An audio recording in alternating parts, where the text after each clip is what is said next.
সাগররুনি হত্যা মামলার নথি নিয়ে ধোঁয়াশা, পুড়ে গেছে, পড়েনি নাকি খুঁজে পাওয়া যাচ্ছে না। তাড়াহুড়ো সংস্কার নয়, সবকিছু হতে হবে সাংবিধানিকভাবে, বলছে বিএনপি। রোহিঙ্গা প্রত্যাবাসনে বিশ্ব নেতাদের এগিয়ে আসার আহ্বান প্রধান উপদেষ্টার।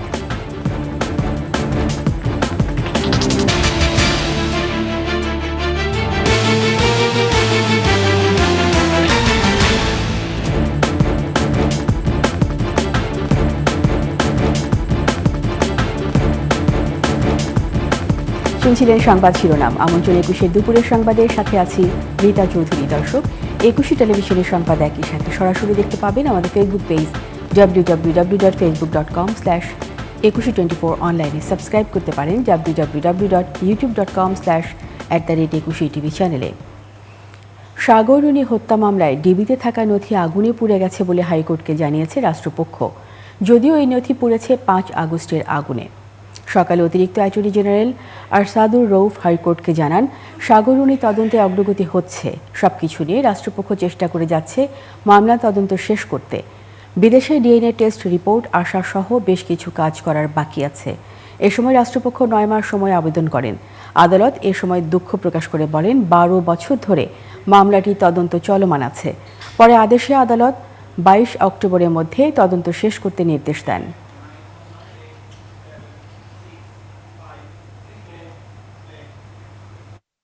অনেক দিনের আগের নথি, অনেক কিছুই খুঁজে পাওয়া যায়নি। সিডি, ডিভিডি, কোন জায়গায় কি হয়েছে, মিসপ্লেস হয়ে গেছে, যথেষ্ট জায়গায় নাই, এই সমস্ত কথা তিনি বলেছেন। এই প্রেক্ষিতে রাষ্ট্রপক্ষ ৯ মাস সময় চেয়েছিল, আমরা ৩ মাস সময়ের কথা বলেছিলাম। অবশেষে আদালত বিচার বিবেচনা করে ৬ মাস সময় মঞ্জুর করেছেন এবং পরবর্তীতে ২২ অক্টোবর ২০২৫-এ পরবর্তী আদেশের জন্য আদালতে আসবে। এদিকে সাগররুনি হত্যা মামলার নথিপত্র ডিবি হেফাজতে পড়ে যাওয়ার তথ্যটি সঠিক নয় বলে জানিয়েছে ঢাকা মেট্রোপলিটন পুলিশ ডিএমপি। এক মুঠোফোন বার্তায় এই তথ্যটি নিশ্চিত করেছেন ঢাকা মহানগর পুলিশের মুখপাত্র তালিবুর রহমান। বার্তায় বলা হয়, বিভিন্ন ইলেকট্রনিক ও প্রিন্ট মিডিয়ায় প্রচারিত সাগররুনি হত্যা মামলার নথিপত্র ডিবি হেফাজতে পড়ে যাওয়ার তথ্যটি সঠিক নয়। এদিকে এই মামলার নতুন তদন্তকারী সংস্থা পিবিআই বলছে, এই মামলার নথিপত্র খুঁজে পাওয়া যাচ্ছে না।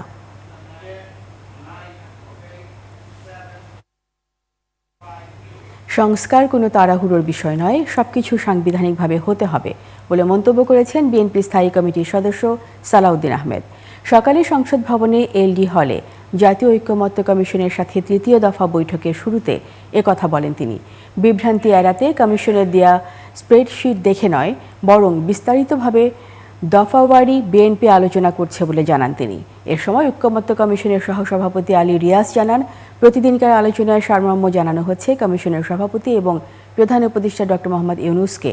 তার দিক নির্দেশনা মেনেই করা হচ্ছে বৈঠক। প্রথম দফা আলোচনা শেষে মে মাসের মাঝামাঝি সময়ে দ্বিতীয় দফার বৈঠক শুরু হবে বলেও জানান তিনি।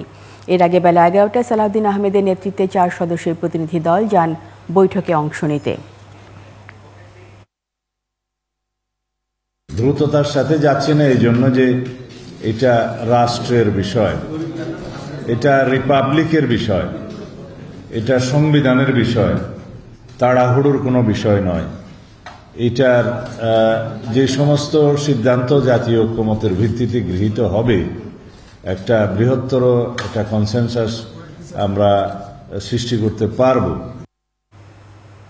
মুক্তিযুদ্ধে মানবতাবিরোধী অপরাধের মামলায় মৃত্যুদণ্ডপ্রাপ্ত জামায়াত নেতা এটিএম আজহারের আপিল শুনানি ফের পিছিয়ে ৬ মে নির্ধারণ করেছেন আপিল বিভাগ।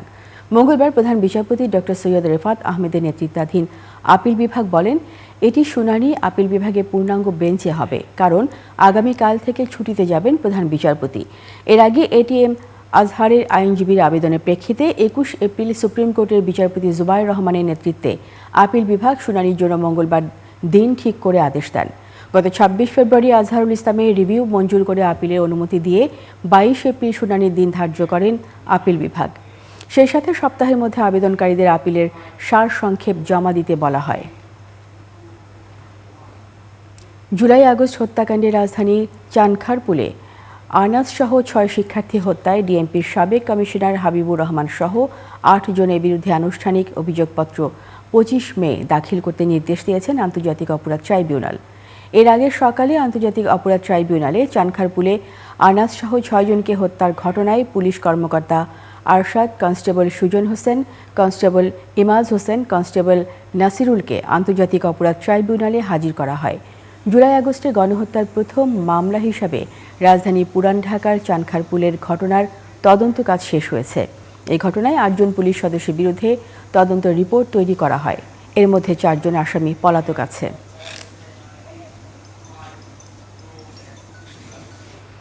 ভিসির পদত্যাগের এক দফা দাবিতে আমরণ অনশনে খুলনা প্রকৌশল ও প্রযুক্তি বিশ্ববিদ্যালয়ের শিক্ষার্থীরা সোমবার বিকেল থেকে স্টুডেন্ট ওয়েলফেয়ার সেন্টারের বারান্দায় অনশনে বসেন ৩৫ জন শিক্ষার্থী। দাবি পূরণ না হওয়া পর্যন্ত এই কর্মসূচি চলবে বলেও জানান তারা। অনশন চলার সময় একজন অসুস্থ হয়ে পড়ে। আগে সোমবার দুপুরে কুয়েটের স্টুডেন্ট ওয়েলফেয়ার সেন্টারে জরুরি প্রেস ব্রিফিং করে আলোচনার আহ্বান জানান কুয়েট শিক্ষকরা।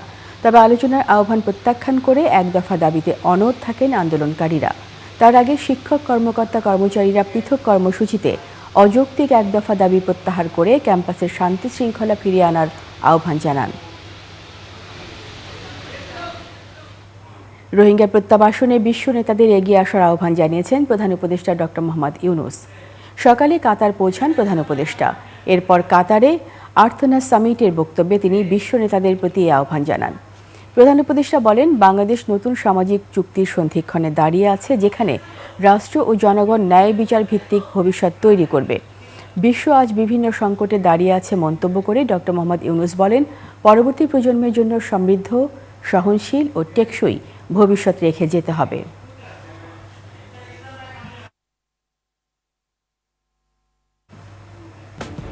আওয়ামী লীগের সাধারণ সম্পাদক ও সাবেক সেতুমন্ত্রী ওবায়দুল কাদেরের ভাগিনা আলী হায়দার রতনকে গ্রেপ্তার করেছে পুলিশ। সোমবার রাতে বিশেষ অভিযানে গাজীপুরের শ্রীপুর মডেল থানা পুলিশ এবং ঢাকা রমনা থানা পুলিশের যৌথ অভিযানে তার আত্মীয়ের বাসা থেকে তাকে গ্রেপ্তার করে। ছাত্র জনতা আন্দোলনে দায়ের করা শ্রীপুর থানায় তার বিরুদ্ধে 2টি মামলা রয়েছে। মামলায় 10 দিনের রিমান্ড চেয়ে সকালে আলী হায়দারকে গাজীপুর আদালতে পাঠানো হয়। অভিযোগ রয়েছে, ফ্যাসিস্ট সরকারের আমলে প্রভাব খাটিয়ে আলী হায়দার রতন বেনামে প্রচুর সম্পদ করেছেন।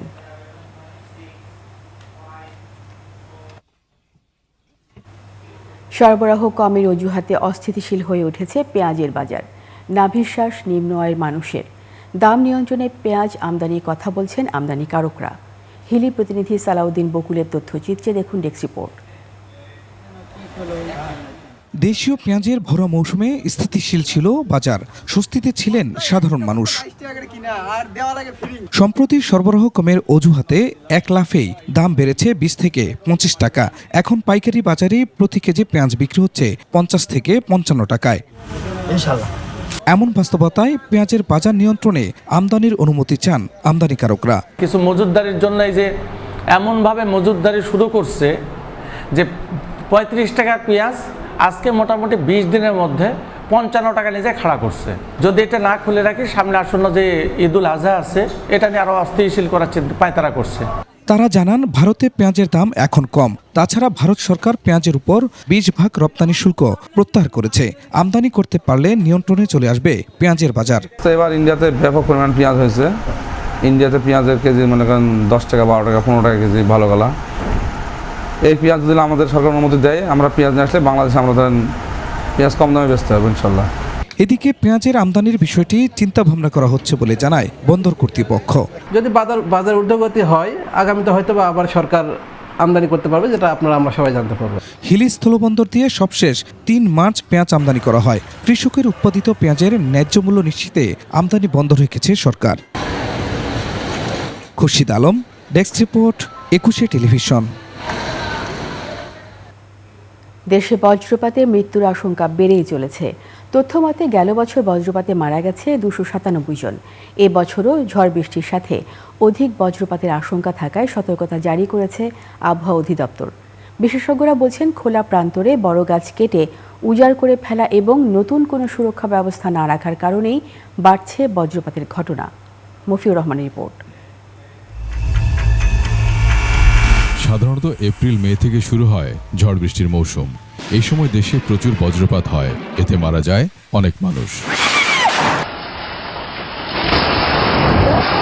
বেসরকারি গবেষণা প্রতিষ্ঠান save the society and thunderstorm awareness forum এবং ডিজাস্টার ফোরামের তথ্য মতে 2010 থেকে 23 সাল পর্যন্ত বজ্রপাতে মারা গেছে 3,870 জন, অর্থাৎ গড়ে প্রতি বছর মারা গেছে 276 জনের বেশি। এর মধ্যে সবচেয়ে বেশি মারা গেছে 2020 সালে 381 জন। ওই বছরের মে মাসে বজ্রপাতে 210 জনের মৃত্যু হয়, আর 2024 সালে মারা যায় 297 জন।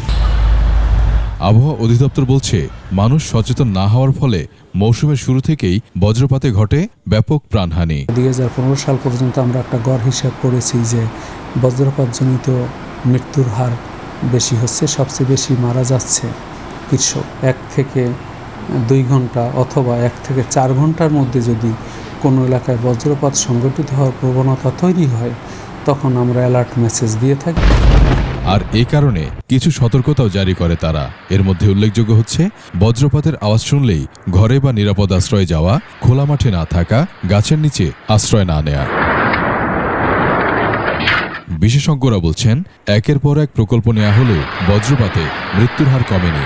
মৃত্যু রোধে নতুন উপায় অনুসন্ধানে গবেষণার কথা বলেন তিনি। যত মানুষ বজ্রপাতে মারা যায় তার প্রায় 3 গুণ মানুষ বজ্রপাত থেকে মরতে মরতে বেঁচে যায়। এই যে সার্ভাইভার যারা আসছে, যারা বেঁচে গেল, তাদের চিকিৎসার কোনো প্রোটোকল আমরা তৈরি করতে পারি না। নড়াইলে একটা মেলা, একটা হাট বসে এই সময়, বর্ষার সময়, যেখানে তাল গাছের ডুঙা বিক্রি হয়। কোনো কোনো হাটের দিনে 2,000-3,000 পর্যন্ত ডুঙা বিক্রি হয়। 1,000 ডুঙা মানে 500 গাছ। তো এটা আমরা তো এক নড়াইলের ডিসি ইচ্ছা করলেই এটা বন্ধ করতে পারে। তার মতে, তাল, বাবলা, খেজুর সহ দ্রুত বর্ধনশীল গাছ লাগানোর পাশাপাশি থান্ডার অ্যারেস্টার বসিয়ে জনসচেতনতা বাড়ালে প্রাণহানি অনেকটাই কমানো সম্ভব। মফিউর রহমান, একুশে টেলিভিশন, ঢাকা। ব্রাহ্মণবাড়িয়ায় এক সৌদি প্রবাসীর স্ত্রীকে গাছের সাথে বেঁধে নির্যাতন করা হয়েছে। এ সময় মারধর করা হয় তার সন্তানদেরও। এমন একটি ভিডিও ছড়িয়ে পড়েছে সামাজিক যোগাযোগ মাধ্যমে। ব্রাহ্মণবাড়িয়ার প্রতিনিধি মীর শাহিনের তথ্যচিত্রে বিস্তারিত ডেস্ক রিপোর্টে।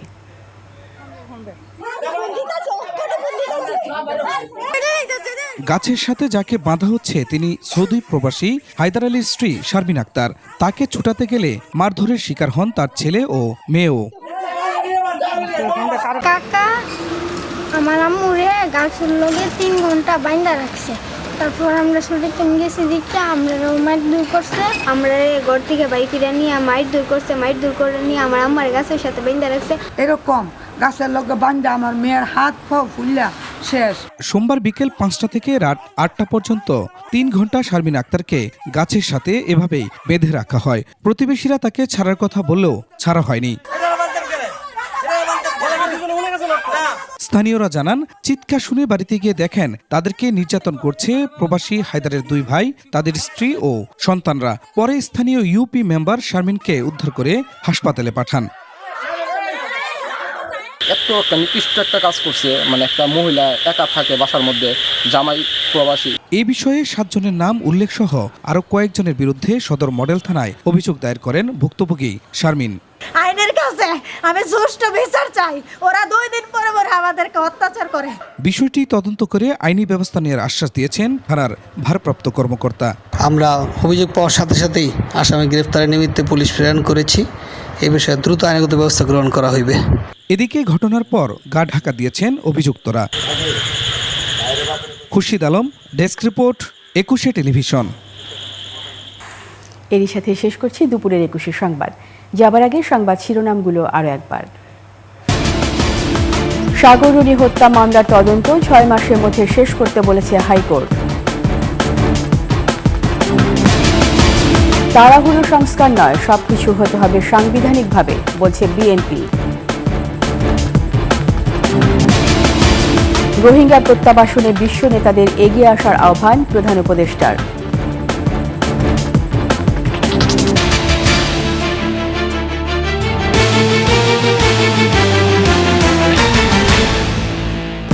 সবশেষ সংবাদ জানতে ডায়াল করুন 2021 নম্বরে, আর ভিজিট করুন ekushe-tv.com ওয়েবসাইটে। ফেসবুকে ভিজিট করতে পারেন www.facebook.com/2124, অনলাইনে সাবস্ক্রাইব করতে পারেন www.youtube.com/21ETV চ্যানেলে। এতক্ষণ সঙ্গে থাকার জন্য ধন্যবাদ। পরবর্তী সংবাদ বিকেল 5টায় দেখার আমন্ত্রণ রইল। 21-এর সাথেই থাকুন।